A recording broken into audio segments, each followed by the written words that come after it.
At 3:17 a.m. on September 9, 1971, Correctional Officer William Quinn lay bleeding to death in a prison corridor, his skull fractured by a thrown brick. What started as a peaceful protest would become the deadliest prison uprising in American history. But what you think you know about Attica is a lie. Picture this.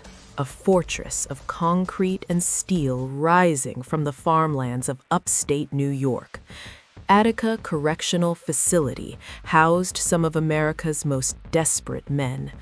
But in September 1971, it became something far more terrifying. For 4 days, 1,300 inmates would take complete control of this maximum security prison, holding 42 guards hostage in a standoff that captivated the world. 43 people would die before it ended. But here's what they didn't tell you in the history books. The real killers weren't who you think they were. The official story was a carefully crafted lie that took decades to unravel. And even now, 50 years later, there are recordings from those final moments that remain classified, deemed too dangerous for the public to hear. What really happened during those final moments at Attica? The answer will leave you questioning everything you thought you knew about justice in America. The year was 1971, and Attica Correctional Facility was a powder keg waiting to explode. Built to house 1,600 inmates, the prison was bursting with over 2,200 men crammed into cells designed for half that number. The conditions were medieval. Inmates were allowed 1 shower per week. 1 roll of toilet paper had to last an entire month. The food was barely edible slop that wouldn't be fit for animals. But the physical conditions were nothing compared to the racial powder keg brewing inside those walls. 54% of the inmates were Black or Hispanic, products of America's urban decay and systemic racism. Yet every single guard, every administrator, every person in authority was white. These weren't just guards. They were men who'd grown up in rural New York, many harboring deep-seated racial prejudices that they brought to work every day. The inmates had been organizing quietly for months. They'd formed committees, written letters to officials, tried every peaceful means to improve their conditions. Their demands weren't revolutionary. They wanted adequate medical care. They wanted more than 8 cents a day for prison labor. They wanted the right to practice their religion freely, whether that was Christianity, Islam, or any other faith. But their pleas fell on deaf ears. The prison administration saw any form of inmate organization as a threat to their absolute authority. Tensions escalated weekly. Guards would conduct random searches designed to humiliate. Inmates suspected of leadership were thrown into solitary confinement for weeks at a time. Then came September 8, 1971. 2 inmates, Tommy Hicks and another man, got into a fight during recreation time. It wasn't unusual. Fights happened regularly in the overcrowded facility. But the guards' response would light the fuse that had been smoldering for months. Both men were sentenced to solitary confinement, not just Hicks, who had started the altercation, but both men. It was the final insult, the last straw for inmates who had endured years of arbitrary punishment and systematic dehumanization. Word spread through the prison that night like wildfire. The morning of September 9th, as inmates lined up for breakfast, there was electricity in the air. Something was about to happen, but nobody could have predicted how quickly everything would spiral out of control. But the inmates' first target wasn't who anyone expected. At 8:20 a.m. on September 9th, 1971,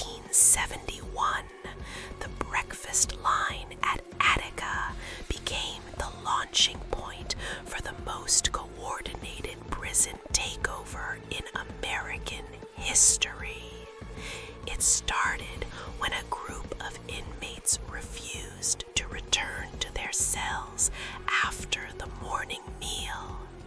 Within minutes, what began as passive resistance exploded into something far more dangerous.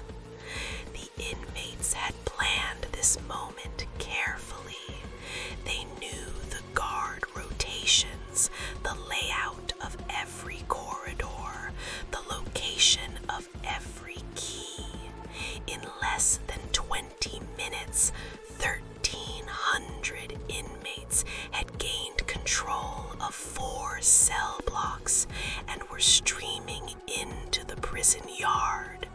The speed and coordination shocked even the most experienced corrections officers. But it was what happened to Officer William Quinn that changed everything. Quinn was a 28-year-old father of 3, described by colleagues as fair-minded and respected by both inmates and staff. As the uprising spread through A block, Quinn found himself separated from other officers, alone in a corridor filling with angry inmates. Someone threw a brick. The projectile struck Quinn in the head with sickening force, fracturing his skull and sending him crashing to the concrete floor. As he lay unconscious and bleeding, inmates stepped over his body, some pausing to look down at the man who represented everything they hated about their captivity. Quinn would linger in a coma for 2 days before dying, becoming the first casualty of Attica. His death would later be used to justify everything that followed, but in those first chaotic hours, many inmates didn't even know an officer had been critically injured. The takeover spread like a virus through the prison. Inmates overpowered guards, seized keys, and systematically gained control of critical areas. By 9 a.m., they had taken 42 prison employees hostage, including guards, administrators, and civilian workers who had the misfortune of being in the wrong place at the wrong time. The hostages were marched into D Yard, a large recreation area that would become the nerve center of the rebellion. Here, something remarkable happened. Instead of chaos and violence that officials expected, the inmates organized themselves with military precision. They formed committees, established rules, and most surprisingly, they protected their hostages. Leaders emerged from the inmate population, men like LD Barkley, a well-read activist who could articulate the inmates' grievances with eloquence, Frank Smith, who had organizational skills honed through years of civil rights work before his incarceration. These weren't mindless rioters. They were desperate men who saw this as perhaps their only opportunity to be heard. The media descended on Attica like vultures. News helicopters circled overhead, their cameras broadcasting images of inmates holding makeshift weapons and homemade banners with their demands. The world was watching, and the inmates knew it. They also knew that this attention was their greatest asset and their greatest danger. What the cameras didn't show was the growing paranoia among authorities and their deadly plan already taking shape in the minds of men who saw negotiation as weakness and compromise as surrender. Governor Nelson Rockefeller sat in his Albany office 300 miles from Attica as reports of the uprising flooded in. His advisors urged him to travel to the prison, to personally oversee negotiations and demonstrate leadership during the crisis.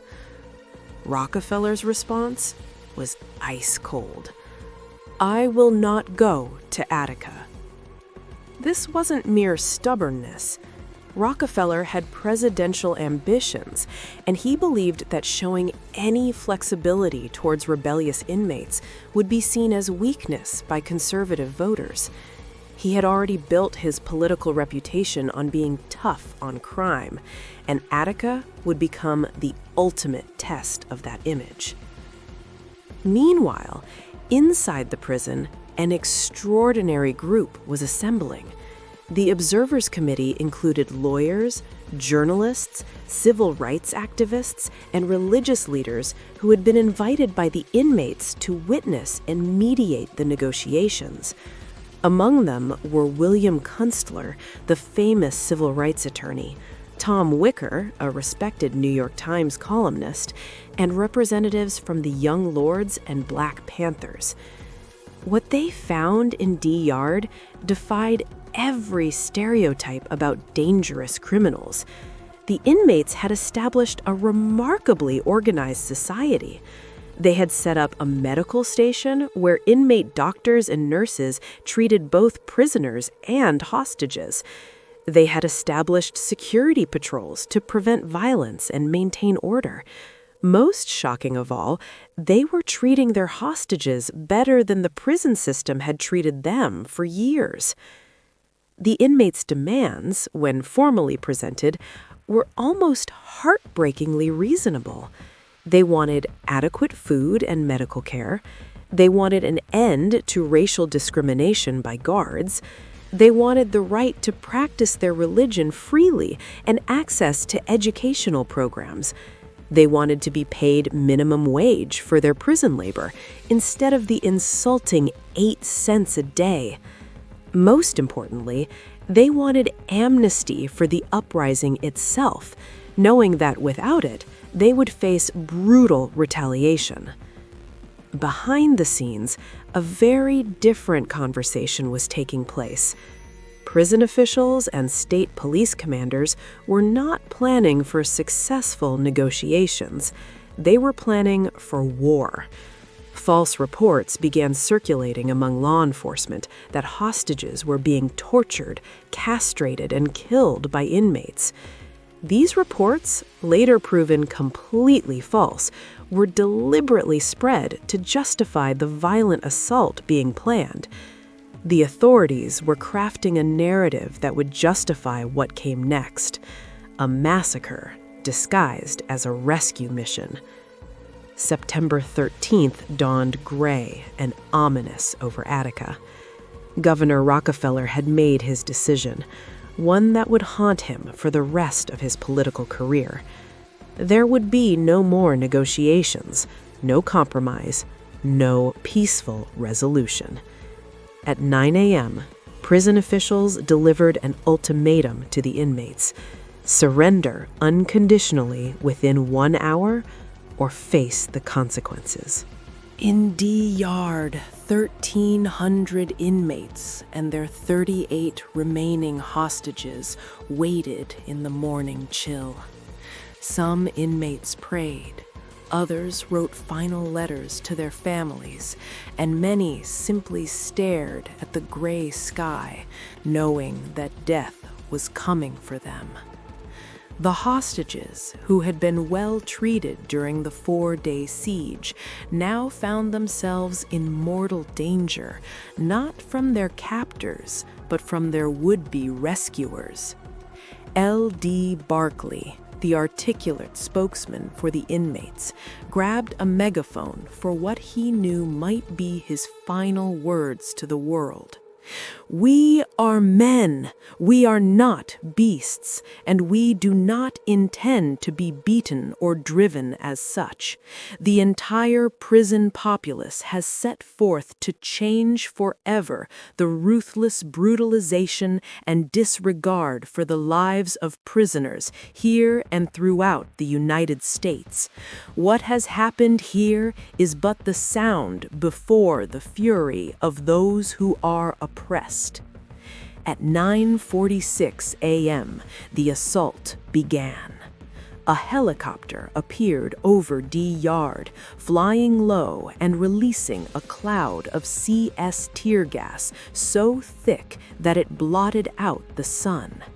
The gas, designed for outdoor riot control, became a deadly weapon in the confined space of the prison yard. Inmates and hostages alike began choking, their eyes streaming, their lungs burning as they gasped for breath.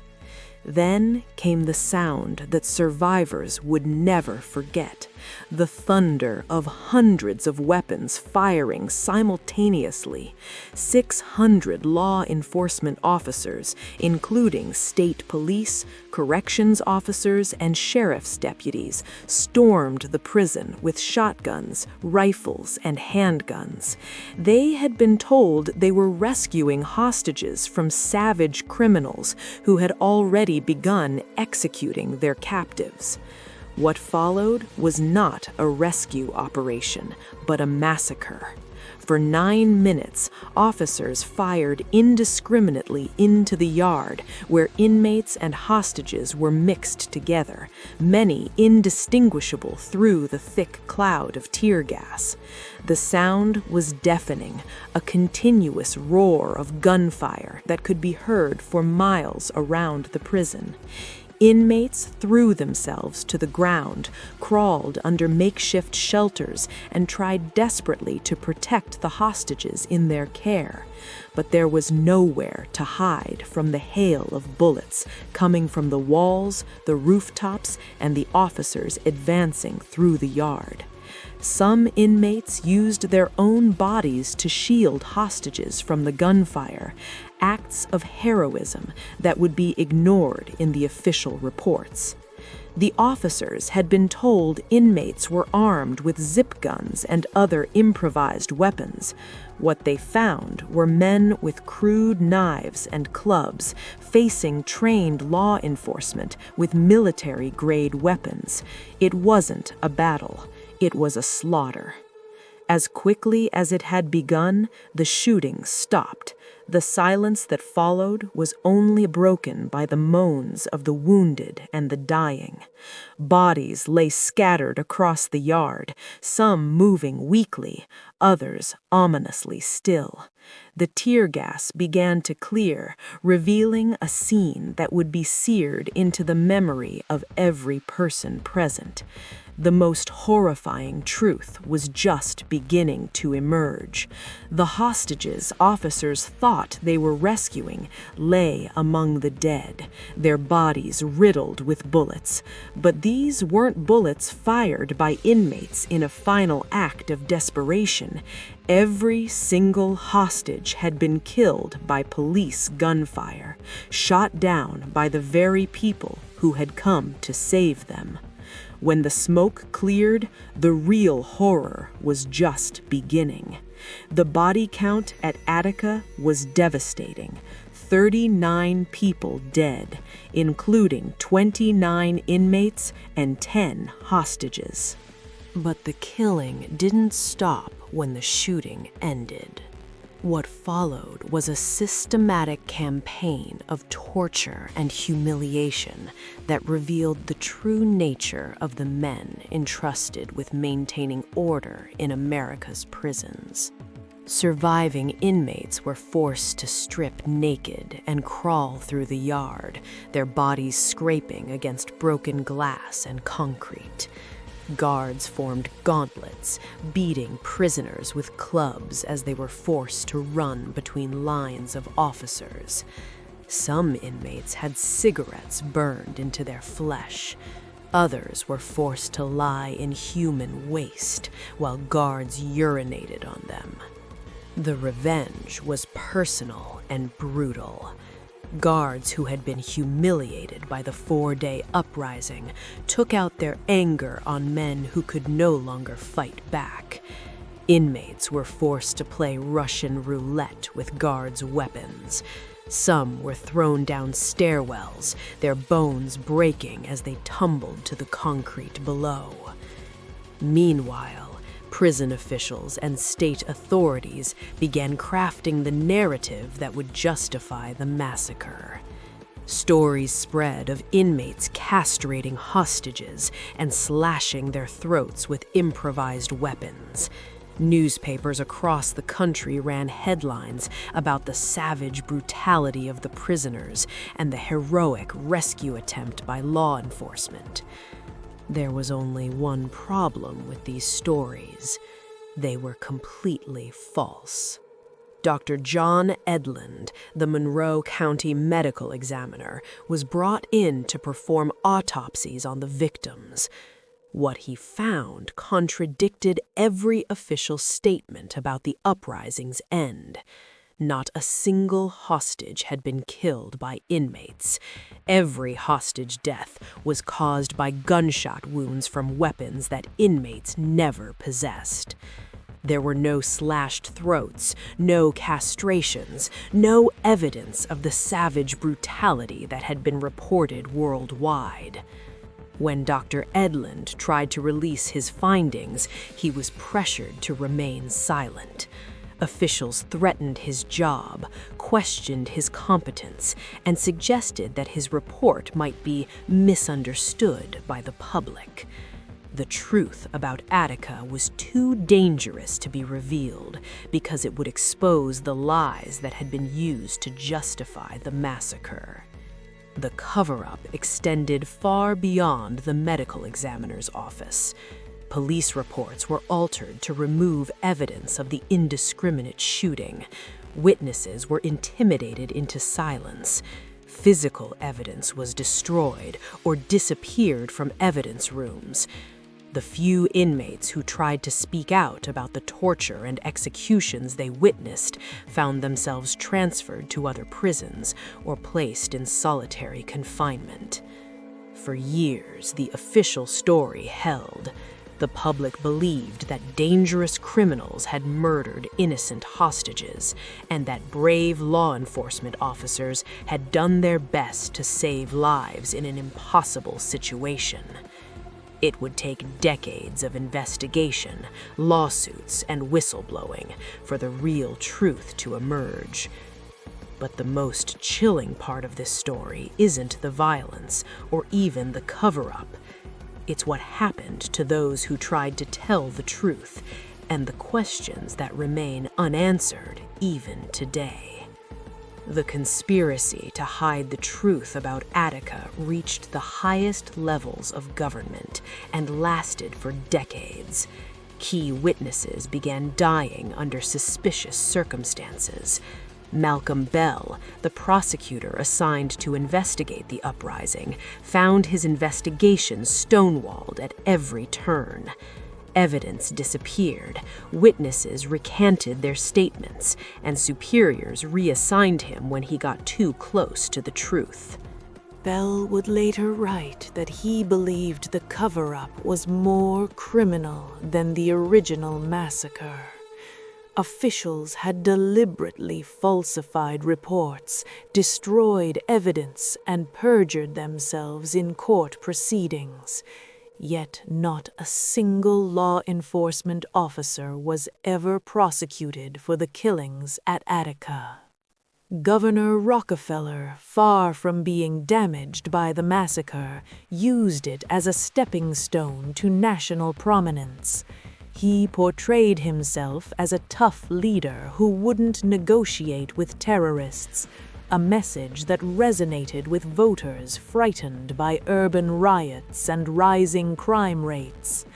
The dead at Attica became political capital in his failed bid for the presidency. The inmates who survived faced a different kind of justice. Dozens were indicted on charges ranging from kidnapping to murder, facing potential death sentences for their role in the uprising. Meanwhile, the guards and state police who had actually killed people walked free, their actions deemed justified under the circumstances. It took until 2000, nearly 30 years after the uprising, for the survivors to receive any compensation for what they had endured. A federal court awarded $8 million to inmates who could prove they had been tortured or beaten after the retaking of the prison. The settlement was an admission that the official story had been a lie, but it came too late for many who had died waiting for justice. Even now, crucial evidence from Attica remains hidden from public view. Audio recordings made during the assault, which could reveal the true nature of the orders given to law enforcement, remain classified by the state of New York. Official transcripts of communications between commanders during the assault have never been released. Why would recordings from 1971 still be considered too sensitive for public release? What conversations took place that day that officials believe would be too damaging to reveal even after 5 decades? The continued secrecy suggests that the full truth about Attica is still considered too dangerous for the American public to hear. The legacy of Attica extends far beyond the walls of that upstate New York prison. The uprising sparked nationwide prison reforms, improved conditions in facilities across the country, and changed how authorities approach prison negotiations. The demands made by those desperate men in D-Yard, once dismissed as unreasonable, are now considered basic human rights in most correctional systems. But for the families of those who died, both inmates and hostages, justice remains elusive. They know their loved ones were killed not by savage criminals, but by the very system that was supposed to protect society from violence. They know that the men who pulled the triggers that September morning went home to their families, collected their paychecks, and never faced consequences for their actions. The inmates who died at Attica were not saints. They were convicted criminals serving time for their crimes against society. But they were also human beings who deserved to be treated with basic dignity, who had the right to expect that surrendering would mean they would be taken alive, and who died because men in positions of authority chose vengeance over justice. What's really on those classified recordings from Attica? What orders were given that day that officials still consider too dangerous for the public to hear? And why, after more than 50 years, does the complete truth about those 4 days in September 1971 remain buried in government files? The blood has long since been washed from the concrete of D-Yard, but the stain on American justice remains. Attica stands as a reminder that the line between civilization and savagery is thinner than we like to believe, and that sometimes the greatest monsters are those we trust to protect us from our fears. If this story of cover-ups and hidden truths has left you questioning what other dark secrets lie buried in official files, you won't want to miss our investigation into the Stanford prison experiment, where the line between guard and prisoner disappeared completely, and ordinary people became monsters in just 6 days. Subscribe to Ink and Dread for more stories they don't want you to remember. The uncomfortable truths that challenge everything you thought you knew about justice, authority, and human nature. Tell us in the comments, do you think the full truth about Attica will ever come to light? What other government cover-ups do you believe are still hidden from public view?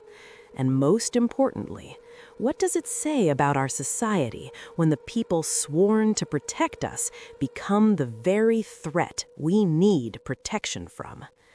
The dead of Attica are still waiting for justice. The question is, are we brave enough to demand it?